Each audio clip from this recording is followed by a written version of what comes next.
I mean, do you know what? Are we all just saying the same? Yeah, senior Conservative MP says UK must consider possibility Trump is a Russian asset. Possibility? Possibility. I mean, is his name is his name not like Krasnov or something? Is that not like the I don't want to say conspiracy. I suppose it is somewhat the theory, right? I was talking about it the other day with someone because somebody was pointing out that there was an idea or a theory that possibly he had been recruited by the Russian government like ages ago, maybe even before the first time he went into office. Or some people think that it was after he went into office for the first time, because obviously nobody thought that he was actually going to get in, and possibly Russia saw that as, oh my gosh, the American people are more gullible and more programmed or conditioned or whatever to dis and misinformation than we thought that they were. But I was talking about it in the comments with somebody the other day, and I was thinking, oh my gosh, what if he doesn't even know? What if he doesn't even know that he's a Russian asset? What if, because he is a person that you could just cozy up to and kiss the ring and the boot of and all of these things in a certain way that he thinks he's got the upper hand, right? He thinks that he's the one in charge. He thinks that, and if Russia's lot catch on with that, because they're pretty smart in at least that kind of sense, to be able to pay attention to those kinds of things. What if he doesn't even know? He thinks that he's coming up with the ideas himself.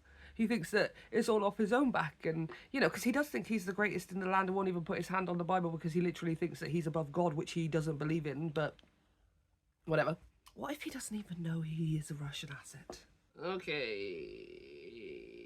Graham Stewart, a former Foreign Office Minister, issued the comment in response to Donald Trump's decision to pause all military aid to Ukraine. Yeah, obviously in response to the Oval Office meeting, which I will analyse, but I just need to figure out how I'm going to do that without blowing my lid, all right?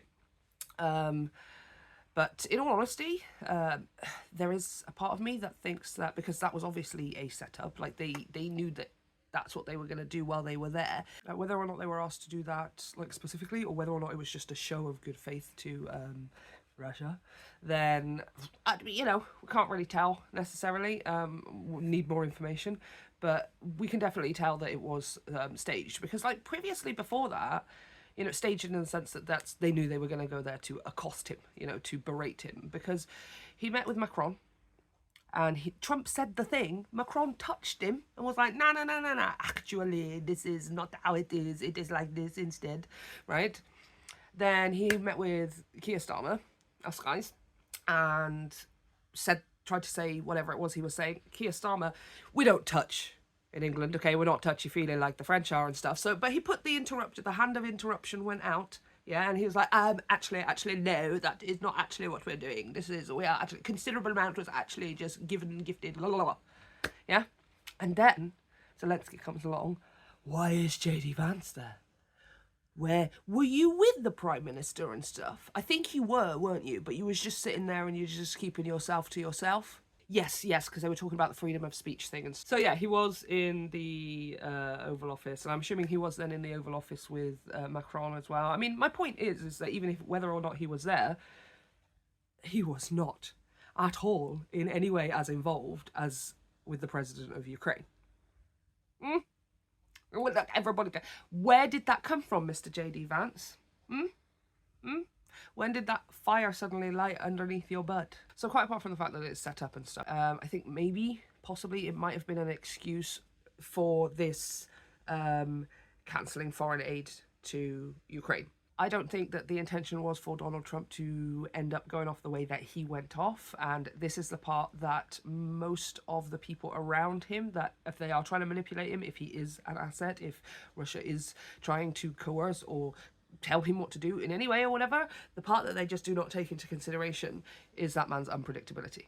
Trump's unpredictability will be his undoing. Okay, Trump also launched a fresh attack on Zelensky in a statement on social media. Yeah, gotta love his Truth Social posts, right? Does he post the same stuff on Twitter and Truth Social? Sorry, Truth Central. Truth Central. Also, the Ukrainian president won't be around very long if he does not commit to a ceasefire soon. And then you can put it that way so that you can say, no, I just meant it as in he's not going to be elected anymore, or they won't want him anymore, and he's going to be ousted. And is that really what you meant? Is that really what you meant? Are you going to pretend that you don't know what Russia does to their political enemies? Of course you're not going to pretend. Why would you pretend when that's literally what you want to do to your political enemies if you had the chance? That is where this is all heading, isn't it? Isn't it? You shriveled orange. Commenting on developments, Stewart posted to X, this is the Graham Stewart, the Foreign Office Minister. We have to consider the possibility that President Trump is a Russian asset. I mean, again, you say we have to consider it like it's like, come on, bring it to the table. Sorry, how was that not center of the table the entire time? Benefit of the doubt up until that point, if you were having the best of intentions and hoping for the best, all right? I'll give you that. But the last 2 weeks, maybe even more than that, how was that not the center of the table? How was that still over there and now you're just bringing it to the table? If so, Trump's acquisition is the crowning achievement of Putin's career, the career of wanting to, I wanted to say reform the Soviet Union, and Europe is on its own. Damn right. So yeah, I think this is this was sort of like this was always the intention to cancel the foreign aid to Ukraine, and they used the meeting with Zelensky as, you know, a trigger for that, as a catalyst for it, I suppose. Let's look at the comments. I like Reddit because it puts the top comment at the top, right? The one that's upvoted the most. So I'm like, sometimes I forget, and I'm like, why is it always the top comment? It's just bang on the money, and it's, oh yeah, because they voted. Though I'm still kind of new to Reddit, you guys. Leave it up to the British to finally say it like it is. It's important for Europe to call him out and give decent Americans a fighting chance to expel him from office. Yeah, which at this point, increasingly, more and more obvious that, and therefore more difficult then for the American people to be able to expel him from office. Yeah, there's been way too many people tiptoeing around this obvious situation, which is understandable given how delicate things are currently. Yeah, we're not even 100 years, not even 100 years away yet from the last time somebody tried to do a whole bunch of crap like this. So, just nice to see someone acknowledge this though, because we all know it. Yeah. And again, we're not perfect here in the UK. This isn't about like, oh yeah, see, the UK can point it out. No. We're idiots, okay? Look at our own administration, government, whatever it is, for the last 15 years. Beyond as well, but certainly the last 40, I don't know what just happened with Tories. Where did that go? What have you become?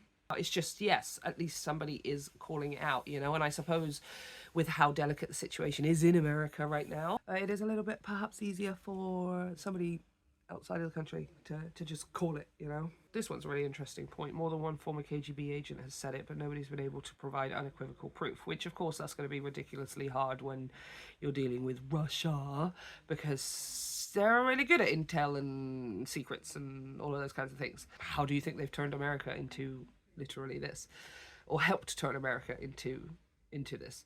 But yeah, a lot of people have been speaking about how, you know, there are former KGB agents, they know what to look for, they know what the signs are, they know how this works, you know, all of the talking points that he's doing, the moves that he's making, the executive orders that he's signing, all of these little kinds of things, and they're like, yeah, this is textbook, playbook, right? So even if he didn't, again, even if he doesn't know, because maybe he doesn't know, because he is that stupid and that self-centered and ego-driven, that he might think that these are his own ideas that he's coming up with and stuff, but it's still by the playbook. See? And I'm just going to end it on this one. If Trump's not a Russian asset, he either does a very good impression of one or a terrible pretense of not being one. Either way, he's shitty at pretending to be a patriot or shitty at actually being a traitor. That's the perfect point.